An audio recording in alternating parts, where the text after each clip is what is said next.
سبات متلال ودابتات متلال نيريو قدمو كالي غعاي مالت حزي ناي اغو شونغو زبلوم زلو نعاديني ناي اغو ديمقراسيو نقناقي زبل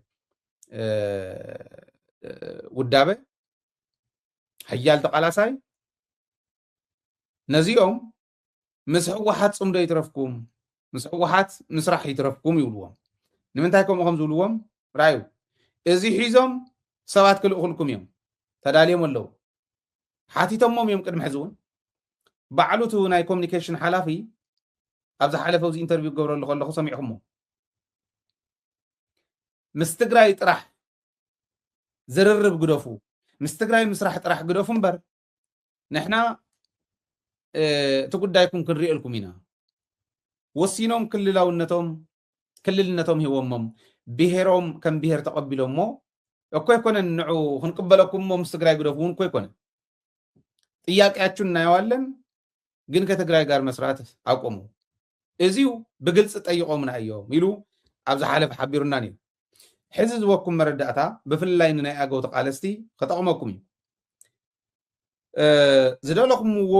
ናይ መንነት ሕቶ ክንምልሰልኩም ኢና ምስ ዝግንፀሉ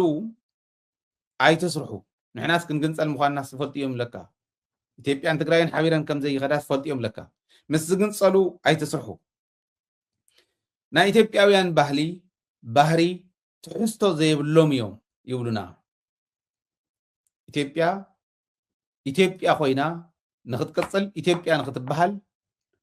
ፍላይ ከዓ እዚ በትፅዋዓሉ ምድረ ቀደምቲ ተባሂላ ንኽትፅዋዕ ልዕሊ 90% ትግራይ ትወስዶ ዩኔስኮ ይመስክር ምድረ ቀደምቲ ተባሂላ ላንድ ኦፍ ኦሪጂንስ ተባሂላ ክትፅዋዕ ኢትዮጵያ ዝተወሰዳ ብቁፅሪ በፃብዕቲ ቁፅሪ ይፍለጣ እያ እታ ፊደል ናይ ባዕላ ኣብ ትግራይ እያ እታ ቁፅሪ ናይ ባዕላ ኣብ ትግራይ እያ እታ ካላንደር ናይ ባዕላ ኣብ ትግራይ እያ እታ ፍልስፍና ኣብ ትግራይ እያ እታ ጥንታዊ ስልጣነ ኣብ ትግራይ እያ ናይ ባዕላ እያ እዚአን ላንድ ኦፍ ኦሪጂንስ ዝበሃሉ ተባሂሎም ዘፅውዕዋ ብጀካ ኮፍን ናይ ሉሲን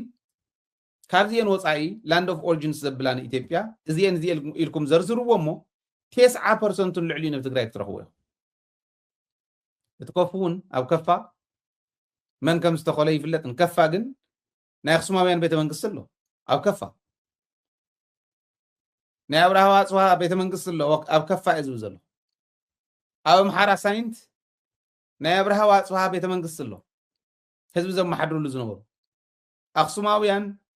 ኣልዋሃ ምላሽ ለማልሞ ምላሽ ንብሎ ናይ ቀረባ ታሪክ ርኢና እንተዘይኮይኑ ኣክሱማውያን ኣበይ ከም ዝነበሩ ይፍለጥ እዮም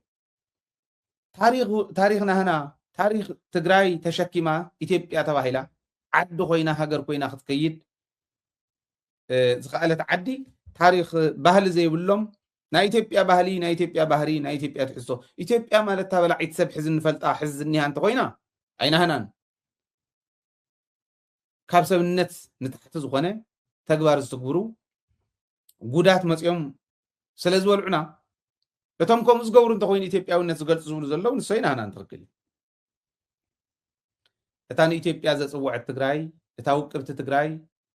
እታ በዓልቲ ባህሊ እታ ጥንታዊ ትግራይ ግን ንባዕላ ኮይናስ ንትግራይ ንኢትዮጵያ እኳ ኮይናት ንኢትዮጵያ እኳ ተሪፋ ታሪኻ ተካፍል ሓላል እያ ትግራይ ይብሉ መምህር ሙሉ ወርቂ ሓደ ስፒች እንዳገበረ ሰሚዑ እዮስ ትግራይ ዓደይ ሓላል እያ ታሪኻ እኳ ካሊእ ተሪፉስ ታሪኻ እኳ ተካፍል እዩ ሓቁ እዩ እና ከምኡ ይብሉና ስለዚ ምስ እዚኦም ምስቶም ባህሪ ትሕዝቶ ናይ ኢትዮጵያ ዘይብሎም ኣይትስርሑ ይብልዎ ኣገው እውን ባይዘወይ እቲ ናይ ትግራይ ባህሊ ስለ ዝኾነ ዋላ ብስጋ እውን ትግራይን ኣገውን ሓደ እዩ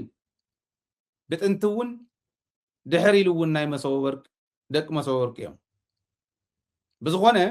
ንሱ ንታሪክ ገዲፍና ከምኡ ይብልዎም ክሳብ መወዳእታ ኣየዛልቑኹምን ንስኹም ናህና ኢኹም ንሶም ግን ተገንፀልቲ እዮም ይብሉና ተኣምራት ይበቃ እኮ ዝኸይድ ዘሎ ከመይ ዝበለ ናይ ቆልዑ ፀወታ ይፃወቱ ከም ዘለዉ ራዩ ድሕሪኡ مبار نزي يسرح زي لهم يمين قدم حزون حجكن تحزز والكو بمولو تقليلهم نيم حرا بالصقنا زلوو عبيت عد نيم حرا مرحتاي مونت نيم حرا صلوا فطرت منعسي عديتات صلوا فطرت ديتات سدرا لعلوت مرارحا ناي عدين ناي اغو ديمقراسيوي نقناقي زبال نايزي عبيت مرحتي سدروم انتي ترف حيزهم كخدوهم نامن افتم مرحتا اغو كمصهم يوم ካብ ትግራይ እንተነፂሎም ሞናዓገው ድሕሪኡ እቲ ጥንታዊ ህዝቢ እቲ ታሪኻዊ ህዝቢ እቲ ሓያል ብሄር ክሳዱ ደፊኡ ንኸይድ ገብርዎ ግን ጀጋኑ ተቃለሲ ስለ ዘለዎ ዝኾም ዝበለ ደርሆ ፂሕራ ተውፅኦ ሽርሒ ርግፀኛ እየ ኣሕሊፎም ኣየውዎን ነቲ ህዝቦም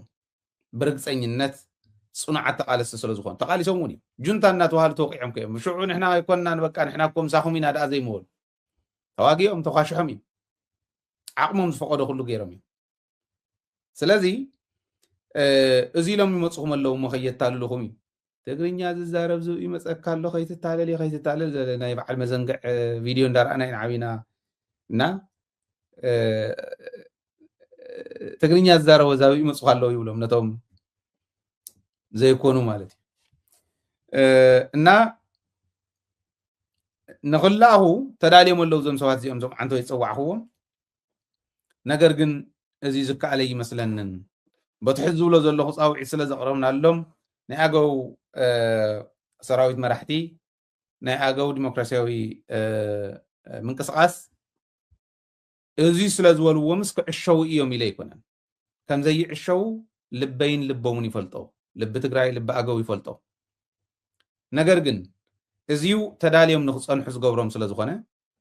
እዚ ምባልና كتاكم يو لازم نلعلو لنا بزيو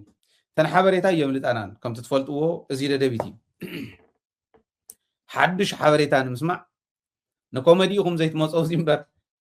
حدش حبريتا نسمع ان تግራዋይ بزخونه عندبت زقال سكا سنقي سنق قال سخون زخل حبريتا سميع خان مخد ددبيت ناي قدني مكتتال مالتي